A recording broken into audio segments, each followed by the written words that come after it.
Iran पर Israel हमले के 2 दिन बाद हुई संयुक्त राष्ट्र सुरक्षा परिषद की बैठक में अमेरिका ने ईरान को सीधी धमकी दी है। 15 सदस्य देशों की काउंसिल के सामने अमेरिका ने ईरान को चेतावनी देते हुए कहा, इजराइल पर किसी भी आक्रमण के बुरे परिणाम होंगे।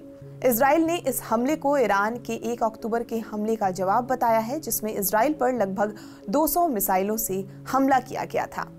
अमेरिकी राजदूत लिंडा थॉमस ग्रीनफील्ड ने कहा कि हम आत्मरक्षा के लिए कार्रवाई करने में संकोच नहीं करेंगे, कोई भ्रम न रहे। अमेरिका आगे और तनाव नहीं देखना चाहता है। हमारा मानना है कि हम इस समय इजराइल और ईरान के बीच प्रत्यक्ष लड़ाई का खात्मा होना चाहिए। ईरान के यूएन राजदूत आमिर सैयद इरावानी ने वॉशिंगटन पर इजराइल को सैन्य मदद के जरिए गाजा में नरसंहार और ईरान पर हमले में सहयोग करने का आरोप लगाया है।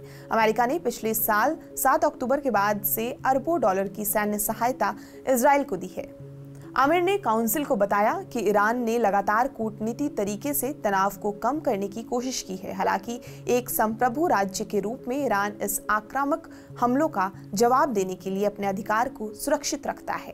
इजराइल के यूएन राजदूत डैनी डेनन ने सुरक्षा परिषद से ईरान के सैन्य और आर्थिक बुनियादी ढांचे कमजोर करने के लिए और प्रतिबंध लगाने और परमाणु क्षमता हासिल करने से रोकने की अपील की। उन्होंने ईरान पर इजराइल के हमलों को जवाबी और सही बताया।